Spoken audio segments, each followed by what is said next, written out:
خلقك محمد صلى الله عليه وسلم. أشهد أن لا إله إلا الله وحده لا شريك له وأشهد أن سيدنا محمدا عبده ورسوله. اللهم صل وسلم على سيدنا محمد وعلى آله وصحبه وبارك وسلم. أما بعد. Yang saya kasihi pengurusi majlis, yang berusaha Ustaz Fairuz, Nazir Masjid Bandar Tun Hussein On, barisan saf kepimpinannya, Ashabul Fadilah, Tok Imam, Tok Guru, Datuk-datuk, datin-datin, muslimin, muslimat, hadirin, hadirat yang dirahmati Allah.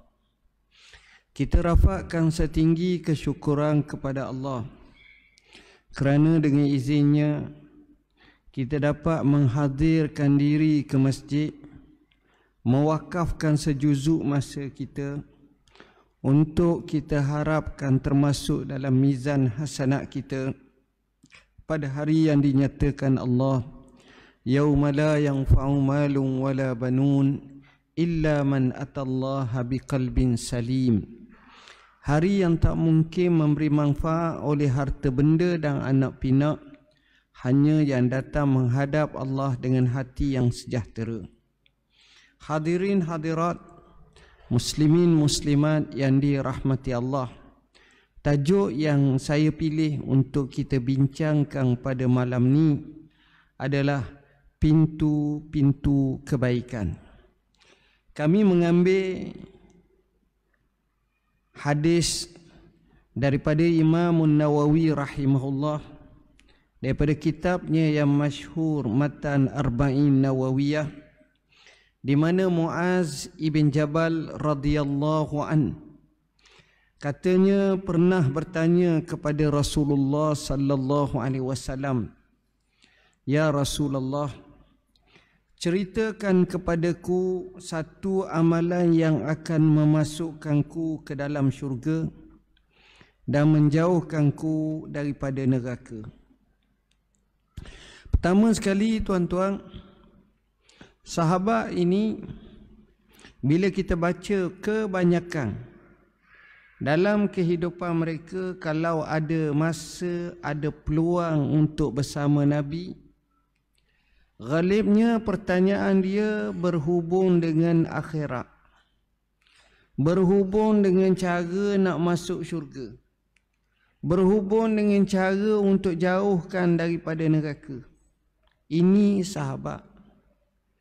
Tapi kalau kita mungkin bertemu Nabi, kita akan tanya, ya Rasulullah, ada doa tak nak jadi kaya? Ya Rasulullah, macam mana saya nak senang dalam hidup ni?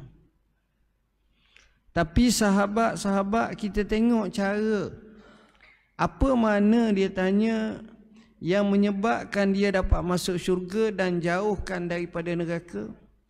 Kerana dia tengok akhirat cukup besar, dia tengok balasan Allah cukup besar. Inilah pemikiran hati denyut nadi sahabat seperti Muaz bin Jabal. Muaz ini Nabi sebut a'lamukum bil halali wal haram Muaz ibnu Jabal. Orang yang paling handal di kalangan kamu berkenaan halal dan haram, tok fakih lah. Itulah Muaz ibn Jabal. Muaz ibn Jabal, Rasulullah SAW pernah uji kepadanya bila nak hantar ke negeri Yaman. Bima taqdi, kamu nak ukur dengan apa? Maka jawabnya, aqdi bi kitabillah, aku akan hukum dengan kitab Allah. Nabi sengaja tanya, fa'il lam tajid, kalau tak ada, dia jawab, aqdi bi sunnati Rasulillah, aku akan hukum dengan sunnah Rasulullah SAW. Lalu ditanya lagi, fa'il lam tajid, kalau tak ada juga, maka dijawabnya, ajtahid wala alu, aku akan berijtihad dan aku tidak akan menyimpang daripada keijtihadan daripada Quran dan hadis. Artinya adanya kias yang benar dan betul, yang munasabah. Maka Nabi jawab, alhamdulillahillazi waffaqa rasulillah. Segala puji bagi Allah yang telah mentaufikkan utusan Rasulullah sallallahu alaihi wasallam. Itulah Muaz ibn Jabal. Muaz ibn Jabal, Nabi sebut dalam hadis, ya Muaz inni uhibbuka. Wahai Muaz, hamba sayang sangat kat kamu. Allah tada'adu burakulli salatin antakul. Jangan kamu tinggal setiap kali lepas semayang untuk kamu kata, atau hujung akhir semayang kamu doa, Allahumma a'inni ala zikrika wa syukrika wa husni ibadati. Ya Allah, tolonglah aku untuk aku zikir pada kamu, syukur kepada kamu, dan baik dalam ibadat kepada kamu. Itulah kedudukan Muaz yang cukup hebat.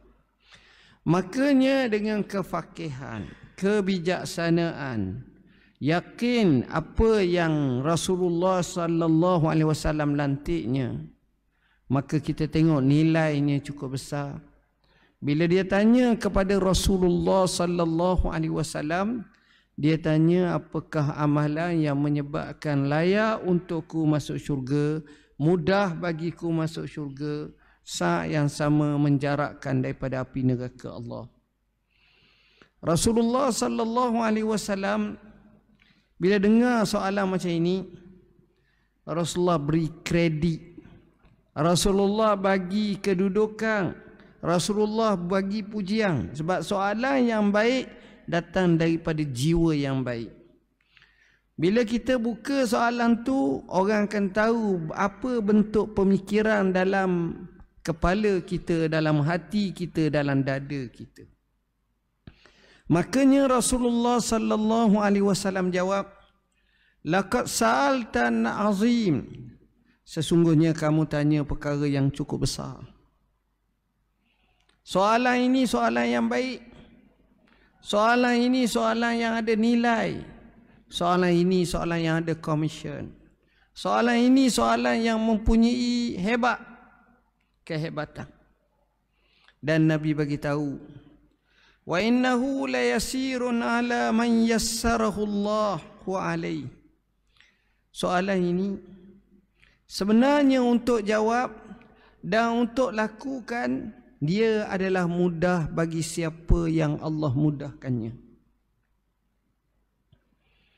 Saat yang sama mafhumnya, dia akan jadi payah kalau orang tu jenis payah. Dan dia terbalik, orang ni mudah, orang ni payah. Contoh mudah, nak pergi masjid. Ada orang rumah sampai 5 km boleh mari.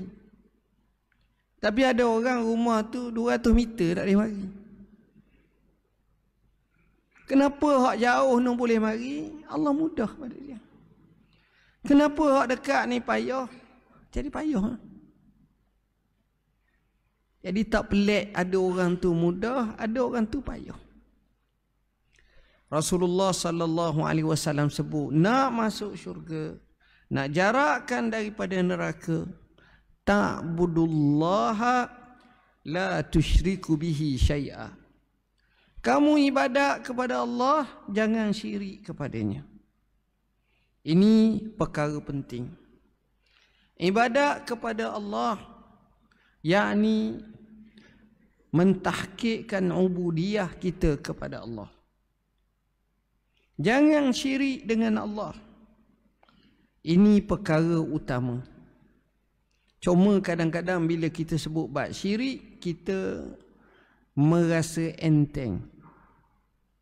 Apabila meyakini kuasa yang lain selain Allah boleh menandingi, atau yang lain boleh memudaratkan, dan kita lupa apa yang Allah sebut, kullan yusibana illa ma kataballahu lana.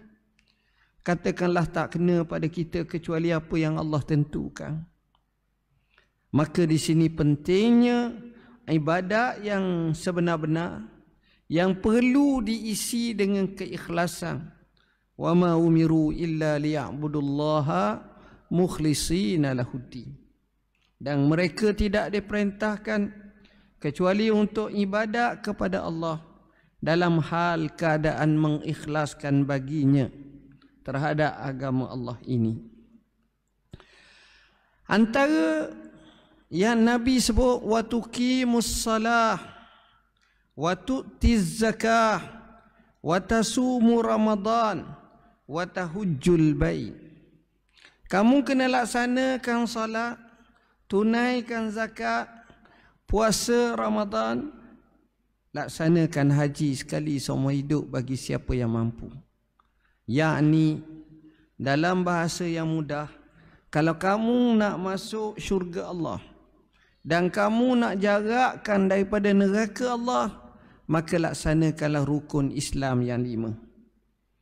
Kena buat rukun Islam yang 5 dengan sebaik-baiknya. Summa qal, kemudian Nabi bersabda. Nabi ni kadang-kadang dia tak jawab mengikut apa yang orang tu tanya sahaja. Tapi Nabi bagi tambahan faedah. Maka ini cara Rasulullah SAW. Dia beri yang lebih, minta sikit bagi lebih. Macam dalam satu hadis, sahabat menyatakan, ya Rasulullah, inna narkabul bahra wa nahmilu ma'ana al-qalila minal ma' in tawadda'na minhu atashna afanatawadda'u min ma'il bahr. Qal huwa at-tahuru ma'uhu al-hillu maitatuh. Ya Rasulullah, kami naik kapal membelah samudera, bawa bekal air sikit. Kalau kami wuduk dengan air tersebut, dahaga kami. Boleh tak kami wuduk dengan air laut? Maka Nabi jawab, bukan boleh. Tapi Nabi bagi air laut ni sifatnya suci lagi menyucikan, dan segala menatang di laut tu boleh makan. Cuma mazhab Syafi'i kata yang tak mabuk jenisnya hayawan ataupun ikan atau ketam atau udang. Jadi hak pelik-pelik tu tak payahlah. Hanji laut tak payah. Hak jenis pelik-pelik tu. Baik. Nabi terus berkata, bertanya, ala adulluka ala abwabil khair. Kamu nak tak wahai Muaz? Aku nak tunjukkan kepada kamu pintu-pintu kebaikan. Inilah tajuk yang kita nak bincang hari ini. Kamu nak tak aku nak tunjukkan kepada kamu pintu-pintu kebaikan? Sahabat ini jawab, sudah barang tentu nak. Maka Nabi menyatakan, as-sawmu junnah. Puasa itu perisai. Perisai daripada api neraka Allah. Perisai daripada rebah dengan syahwat. Perisai daripada maksiat. Selalu kita kata, aku ni agak puasa, ya kata aku hempuk kepala engkau. Sebab puasa tu. Dan puasa menyebabkan orang itu banyak fikir atas tindakan. Jadi puasa ni memang dia menjadi perisai. Was-sadaqatu tudfi'ul khati'ata kama yudfi'ul ma'un nar. Sedekah itu dapat menghapuskan kesilapan kesalahan sebagaimana api dapat dipadamkan dengan air. Sedekah. Kita sedekah ni penting tuan-tuan. Sedekah ini tanda keikhlasan kita. Sebab itu sedekah dia tidak ada hak. Dia tak mesti RM3 baru nama sedekah. RM2.99 bukan sedekah. Ke bawah tak. Sedekah ni tak ada hak. Ikut ikhlas. Ada orang tu ikhlas RM1. Tapi ada orang tu ikhlas RM10. Tapi bila kita kata Allah engkau RM10 bagi kat 20, tak apa nak ikhlas lagi dah. Sebab dia bajet dia 10. Jadi sedekah ni penting. selain daripada zakat tadi, nilai tambah. Rasulullah sallallahu alaihi wasallam menyatakan, dawau mardakum bis sadaqah. Kamu rawatlah orang sakit di kalangan kamu dengan sedekah. Salah satu daripada cara nak sembuh penyakit, kita sedekah. Dinisbahkan kepada Al-Hakim.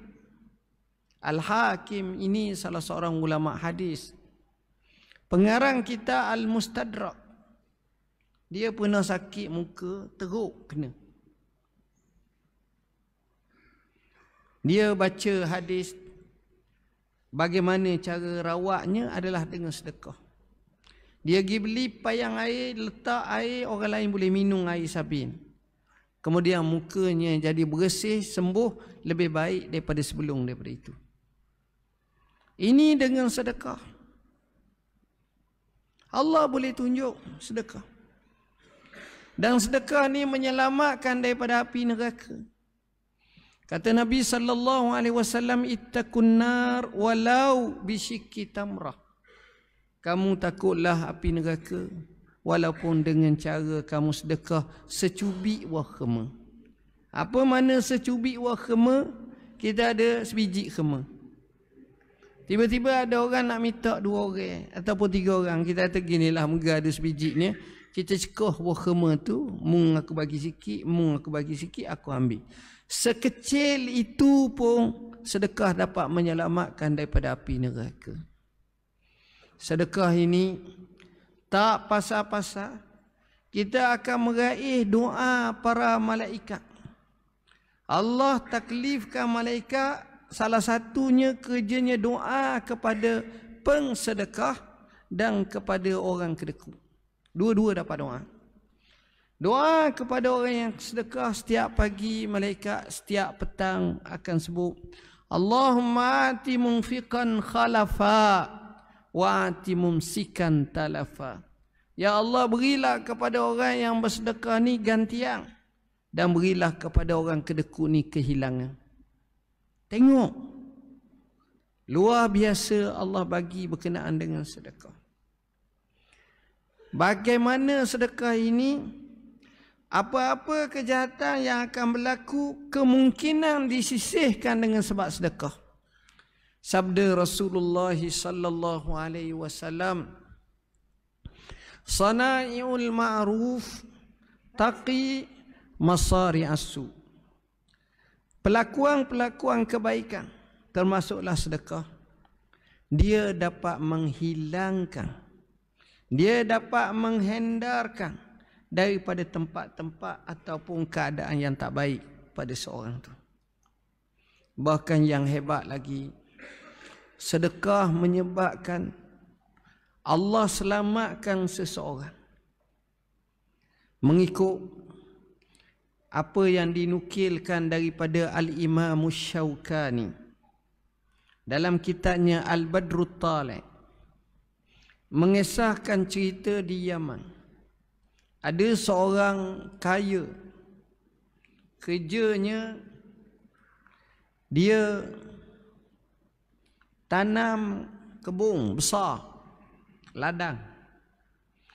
Hasil daripada ladangan itu, dia juga ada pelera unta dan seumpamanya. Dia akan bajetkan setiap pagi orang fakir miskin lalu ke rumah dia boleh minum susu, boleh minum roti percuma. Ramai minum pagi-pagi kok mari pakat minum. Minum, ada jenis 2 gelas, ada 3 gelas, ada 1 roti, 2 roti. Dia akan bagi macam tu percuma setiap pagi. Allah takdirkan satu ketika berlaku musim kemarau yang luar biasa, yang menyebabkan bila berlaku kemarau, tanamannya habis kontang.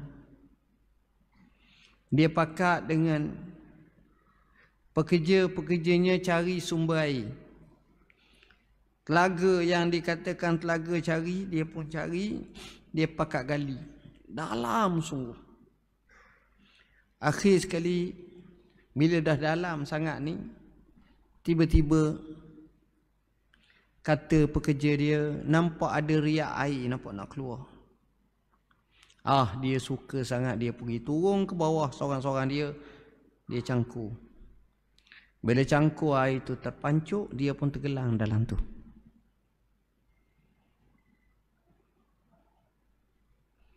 Mati. Tak tahu macam mana. Panggil tak timbul, air naik dah. Habis dah. Tunggu sejam tak timbul. 10 jam pun tak timbul. Sehari pun tak timbul. Seminggu pun tak timbul. 2 hari, seminggu, 2 minggu, akhirnya diisytiharkan mati. Tak ada apa. Nak mayat pun tak timbul. Selepas mati tu, tak apalah. Tanah-tanah dia pun bagilah saka masing-masing. Hak mana patut anak ke ni. Habis. Sampai 4 tahun. 4 tahun. Maka satu ketika, tuan tanah baru yang dapat tanah ni, pergi gali tempat tu. Lepas ni, gali semula. Mungkin kering dah air ke apa, gali. Tiba-tiba tuan tanah ni, bersama orang lain lagi ada ni, jatuh ke bawah. Bila jatuh ke bawah, rupa-rupanya dalam tu gelonggong macam gua. Tengok dalam gua tu pula, tuan tanah asal ni ada seorang. Kita tengok, kita takut kok tuan-tuan. Manusia ni tuan-tuan, dia paling takut kalau anggota manusia tu sekerak. Macam dia masuk subuh mari, tengok ada tangan seputung, lari dia Syekh. Tangan tak gerak. Ataupun ada kepala je sebiji, tubuh tak ada, lari Syekh. Polis mari, sebalah mari. Sungguh jangan main. Lebih-lebih kalau boleh jalan pula, lagilah. Baik, tengok orang ni, kawan ni kat tepi atas, wah. Mari orang lain ulu tali ni. Hak yang duduk dalam tu gatung sama pula. Gatung sama. Jadi 2 orang naik. Patut seorang naik, 2 naik. Sampai atas tengok. Tuang tanah asal. Semua kumuh. Bimbang takut alien ke, koring ke, jin ke, apa benda. Masing-masing dengan cara takut. Awak, saya. Kan awak mati dah. Tak, saya tak mati. Akhirnya tengok, kenapa awak tak mati? Dia kata, benar saya gali, air naik ke atas, yang saya jatuh ni saya jatuh ke bawah, bukan saya lemah. Jadi orang tak tahu saya di bawah. Okey, soalan kedua, macam mana awak boleh survive hidup awak? Sedangkan dalam gua tu mana ada KFC ke, McD ke, ada makan minum? Tak ada. Dia jawab apa? Dia kata, entah, saya tak tahu. Setiap pagi akan ada depan saya roti dengan susu.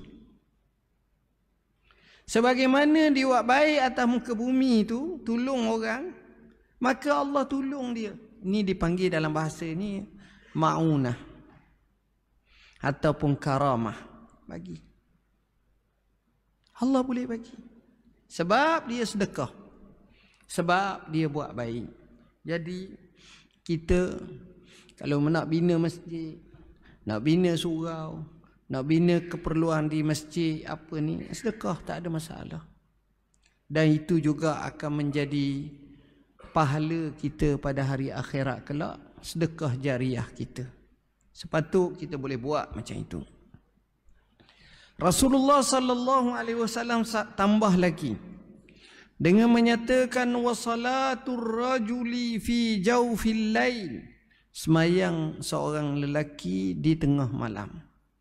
Kemudian Nabi baca ayat, tatajafa junubuhum anil madaji'i yad'una rabbahum khawfan wa tama'a wa mimma razaqnahum yunfikun, sehingga beberapa ayat. Sifat orang-orang yang beriman ni, orang yang suka cari pintu-pintu kebajikan, semayang malam dia tak lupa. Allah Subhanahu Wa Taala sebut tarahum ruk'an sujada. Kamu tengok mereka itu selalu rokok dan sujud. Allah Subhanahu Wa Taala sebut kanu qalilan minal laili ma yahjaun wa bil ashari hum yastaghfirun. Mereka itu sedikit sahaja tidur pada waktu malam. Bila fajar hampir menyingsing, mulut mereka tak lekan daripada sebut astaghfirullahalazim wa atubu ilaih. Mereka sembahyang malam. Mereka kaki solat malam. Dan inilah yang Nabi ajar kepada sahabat, alaikum biqiyamil lail fa innahu da'bus salihin qablakum. Kamu kena bangun malam sembahyang. Kerana dia perjalanan orang saleh sebelum kamu. Dia boleh menghindarkan maksiat dan dosa. Boleh menyelamatkan daripada banyak penyakit-penyakit. Dan menghampirkan diri kepada Tuhan kamu. Besar kelebihan salat malam. Oleh kerana itu, bila kita tengok salafus saleh, mana-mana imam, mana-mana tokoh, dia tak akan lupa daripada salat malam. Bahkan mereka asyik berkhalwah dengan Tuhan pada waktu malam.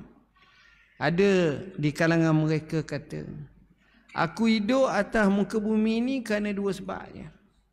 Pertama, kerana lapar dan dahaga di siang hari sebab puasa sunat. Kedua, kerana boleh berkhalwah dengan Tuhan pada waktu malam. Besarnya kelebihan salat pada waktu malam. Kita baca sejarah orang-orang Rom. Bila dia lawan orang Islam, Maharaja Rom hantar spy cek apa kekuatan ramuan orang Islam. Maka mereka dapat ambil satu kesimpulan. Antara kekuatan orang Islam ini adalah mereka itu billaili ruhbanun wa bin nahari fursanun. Waktu malam mereka seperti padri dan rahib yang kuat ibadat, dan waktu siang hari seperti panglima perang yang gagah perkasa. Sembahyang malam. Mereka ini kuat sangat, tuan-tuan. Kemudian Nabi bersabda, summa qal ala ukhbiruka bi ra'sil amri wa amudihi wa zirwati sanami. Kamu nak tak aku nak bagi tahu kepada kamu kepala segala urusan, tiang serinya dan gah kebesaran ataupun bonggok yang tinggi, nampak hebat.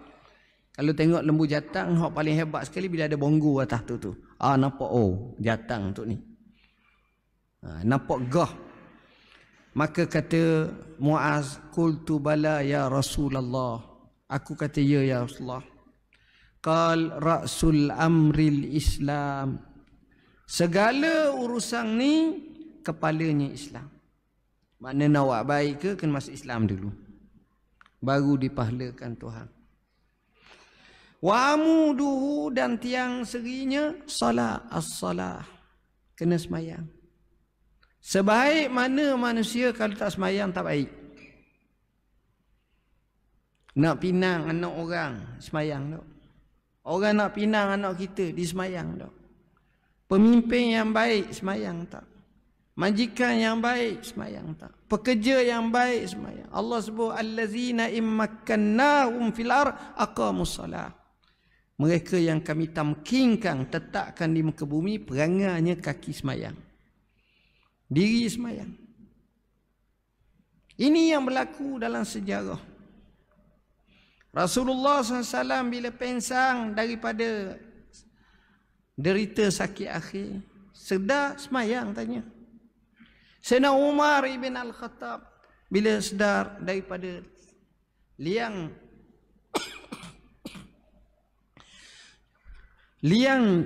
luka tikaman, solat. Ahmad bin Hanbal, Imam Ahmad, kena bedal kerana fitnah khalqil Quran, sedar, solat. Semua membabitkan masalah solat. Artinya mereka ni suka sangat solat. mereka akan sebut salat. Wazir watu sanamihil jihad, dan menjadi kepala ataupun gah kepada Islam itu jihad. Sayyidina Abu Bakar As-Siddiq menyatakan, ma taraka qaumun al-jihad illa ammahumullahu bizzulli wal fasad. Tidaklah satu kaum meninggalkan jihad kecuali diumumkan kaum tersebut dengan kehinaan dan kerosakan. Cuma Al-Imam Dr. Yusuf Al-Qaradawi dalam kitabnya Fiqhul Jihad menyebut 13 cabang jihad. Kita tulis dalam internet, kita guna media massa secara baik, jawab syubhah yang berlaku, terangkan ni, itu pun namanya jihad. Dia bukan mesti akad pedang saja, bukan. Keluasannya itu adalah luas. Kemudian Rasulullah SAW melangsungkan lagi soalan dan pertanyaan kepada Muaz ibn Jabal. Ala ukhbiruka bimalaki zalika kulli. Kamu nak tak aku ceritakan semua sekali ini? Qultu bala ya Rasulullah. Ya, saya nak. Nabi pegang lidah dia. Fa akhadha bilisanihi summa qala kuffa alaika haza. Jaga lidah ni. Qultu ya Nabi Allah, wa inna lamuakhazuna bima natakallamu bih. Ya Allah, betul ke kita akan ditanya dengan apa yang kita cakap ni? Faqal sakilatka ummuk, celakalah mak kamu. Wa hal yakubbun nas finnar ala wujuhihim aw qal ala manakhirihim illa hasaidu alsinatihim. Tidakkah manusia akan dihumbang dalam neraka melalui muka mereka kecuali dengan lidah mereka? Oleh kerana itu tuan-tuan, hadis yang kita baca ini jelas menunjukkan kepada kita pintu-pintu kebaikan. Saya rasa sekadar itulah yang dapat saya sampaikan berdasarkan daripada kitab ni. Tuan-tuan boleh tengoklah berkenaan dengan kebaikan-kebaikan yang mungkin kita akan dapat. Dan saya taklah nak panjang sangat ceramah. Ceramah ni dia tak perlu panjang, dia perlunya buat. Jadi saya rasa sekadar itulah dulu yang dapat saya sampaikan. Bersama kami banyak buku, masa peliharalah Rasulullah SAW juga untuk kita ikuti. Baikilah solat, dan kita kena pastikan halal dan haram kita jarakkan. Jangan kita mudah-mudahkan yang halal, yang haram kita langgar semua sekali. Akhir kalam, saya mohon maaf bahasa yang saya guna mungkin tak sesuai. Bismillahirrahmanirrahim. Allahumma faqihna fid din, alimna ta'wil. Allahumma ja'alna minal ladzina yastami'una al-qawla fayattabi'una ahsanah. اللهم إنا نسألك الهدى والتقى والعفاف والغنى. اللهم استر عيوبنا واستر عوراتنا وآمن روعاتنا. اللهم ربنا آتنا في الدنيا حسنة وفي الآخرة حسنة وقنا عذاب النار وأدخلنا الجنة مع الأبرار يا عزيز يا غفار يا رب العالمين. وصلى الله على سيدنا محمد وعلى آله وصحبه وسلم والحمد لله رب العالمين. والسلام عليكم ورحمة الله وبركاته.